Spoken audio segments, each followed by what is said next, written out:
let's get into a little bit of this, these ideas, because this is something that lends itself to every asset class, and also outside of trading to fantasy football and everything else.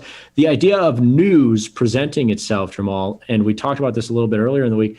And then what do I do with that news in terms of markets? How do I trade it in commodity markets, equity markets, interest rate markets, fantasy football markets, and otherwise? And how do I wrap mechanics around this so that I reduce everything down to a number of value, in the same way that you get your fantasy football projections? It's like this guy could give you 15 points, take or lose, 6 or 7 points. Okay, that lets me know how I can stack that opportunity up against the guy that's projected to give me 20 points, take or lose 20 points. Like it's a matter of putting those mechanics around it, very similar to fantasy football as we get in the swing of NFL, but attributing it today to crude oil and news around that market. And maybe you can speak to this a little bit here on the front end, this idea that I'm sure you've heard of before, which is buy the rumor and then sell the news. And that's just meant to be like, oh, like there's a rumor that something's going to happen. That's when you jump on the trend. And then when the news hits the wires, that's when you kind of sell out of that trend. I more like to think of it as like, I don't like to get into any of the rumor stuff. Just like let some news event occur, like the awful storms that I hope everybody's recovering from down in Louisiana and the East Coast. Like let that stuff occur. Don't plan for like, oh, this, because then you become the guy who's like, oh, this is going to happen at some point. And nobody really wants to be that guy. When the news hits, it's more to me like sell the news and then buy it back. Does that make any sense to you? Yeah, absolutely. I mean, in the options world, I would say one of the ways that we always look at this is in the situation of, volatility. So like say earnings, for example, the idea, one of the big things people used to do all the time, if you could do it, if the earnings month was available to trade, a lot of times, or you know what, let's take it to an example of, there was once upon a time with this idea of news, that news wasn't readily available, right? And we're not talking about ancient history. I mean, maybe 15, 20 years ago, there was a point in time where you didn't have as readily available news for any individual, stock or even commodities. And, the idea of a crop report, we talk about, the famous movie Trading Places, you have to wait for a crop report. And I think that's still the case, right? With the WASDE report or something like that. Sure. You still wait for things like that. But back to equities, you didn't really have an idea of when news would come out.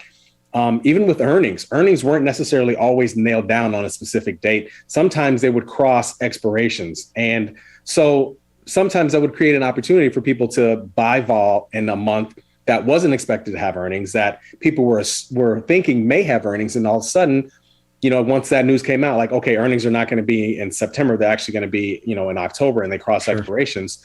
Volatility would get bid in that month, right? And so I'm saying us all to say, you have those situations where volatility would get bid up and you hold those options and then you sell those either prior to or once earnings come out. So it's similar, the idea of buying the rumor and selling the news. I mean, because a lot of times people, prepare for the worst in a situation that they know nothing about. And again, like you said, this has, been a tough situation for what's going on in, New Orleans, or I should say in Louisiana as it is. And it came up through, as hurricanes do, through the Midwest and then through the East Coast. But, it's been terrible. But the idea is it wasn't good news, and people were expecting, I guess, higher damage. And therefore, us, hearkening back to what we talked about the other day, this idea of Hurricane Katrina, where that really just, brought havoc upon the oil and nat gas industry. And so that's where we saw this run up, right? And leading up into oil. But you're right. I think, for overall, you sort of just let those things happen, sort of wait those out. Because that's a tough trade, honestly. I would totally agree. And that's a very apt analogy to go into the earnings idea and, bringing it deeper into this crude oil idea.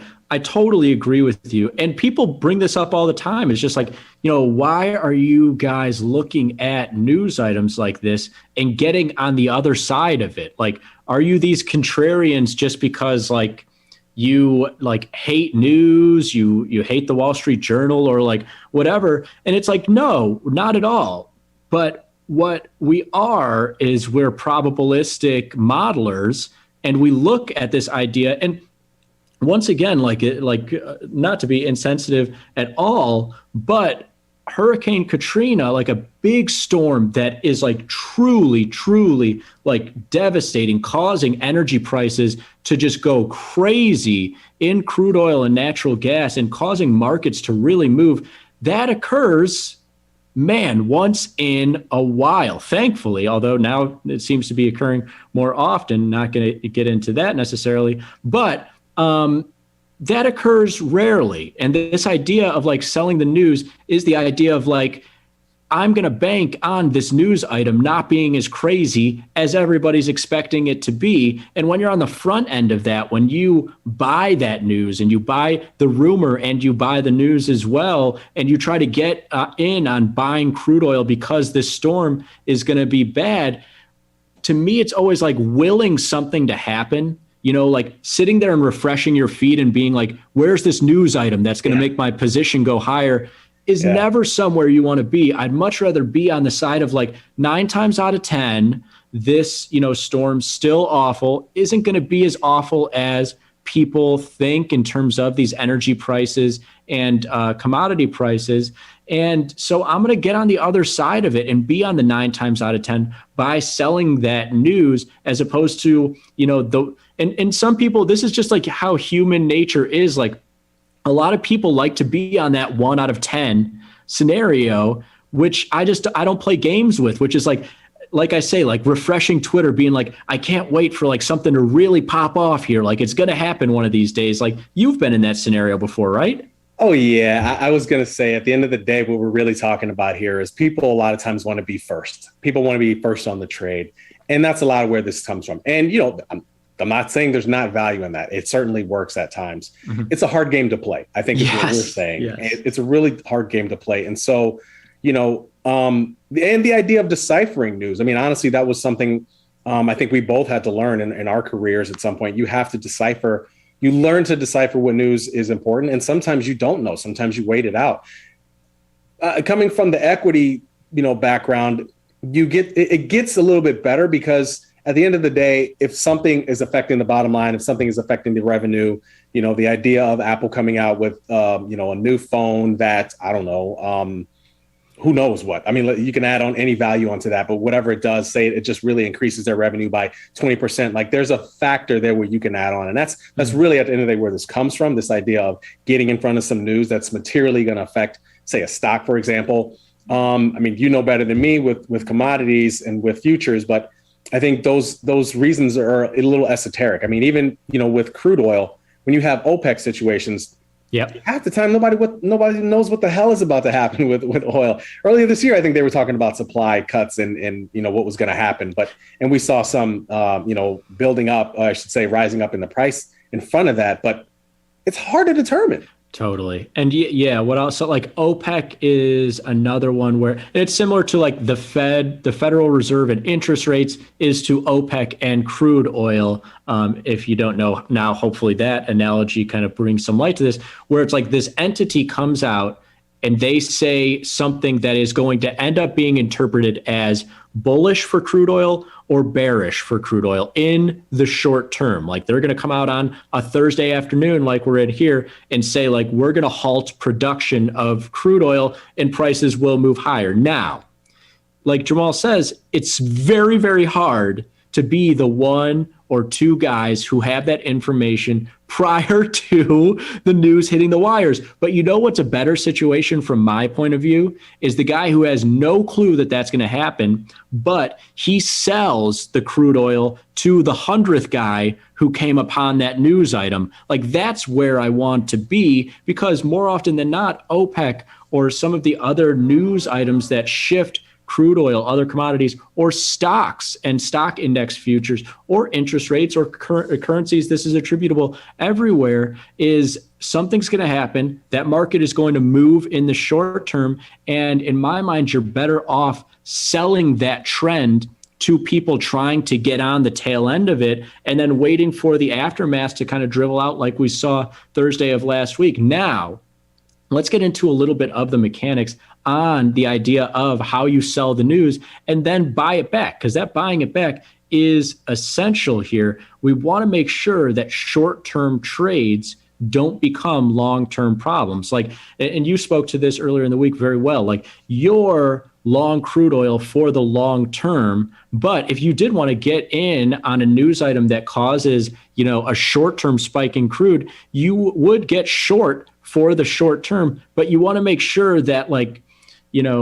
an OPEC meeting comes out, crude oil moves up $2 and you get short and the market just stays there. You're not holding on to that position for days, weeks on what was an OPEC meeting short-term idea and now has become a long-term portfolio position, right? Those two things, you can't cross streams there. Can't cross streams. Again, we talk about crossing streams. We're such Ghostbusters nerds here. You can't cross streams. You're right. And you go hearkening to the situation from last Thursday. I mean, if you were in for that news situation, if that was your reasoning, then that should be your reasoning to get out. I mean, same deal. Even if whether it's loss or gain, that we're trading an event. I mean, at the end of the day. And so, when you're trading an event, you have to treat your trade as such. It's not a long-term situation. Therefore, it's a short-term situation. So if you sell the news, you do have to be ready to buy it back soon. If you happen to win on that $50 gain, then you should sell, collect your gain and be ready to, close it out. Or in this case, we got short up top, but then be able to ready to close it out. Because again, you're trading it on the news. If you're trading on the news, I don't think we're restless. We're saying that trading on the news is not for us. For many people, that's the way that they trade. If you're trading on the news, you should stick to trading on the news and, not turning that trading on the news into a long-term situation. And it can be like, there are plenty of times where, most of the time, a news item gets me into a position and I have no wherewithal that news item even occurred or what it was. And so we end up trading on the news a lot without us knowing it. But yeah, the big idea to take home here is that something's going to happen today, something's going to happen tomorrow, something's going to happen next week, something's going to happen next year, and it's going to cause a market that you trade to move up or down, and you're going to get into a position against that news item there. And the big idea is to not take that home for the next day or the next month. It's the same with your earnings analogy, where it's like, Apple had a really strong earnings or they announced this new iPhone. I'm going to sell into that.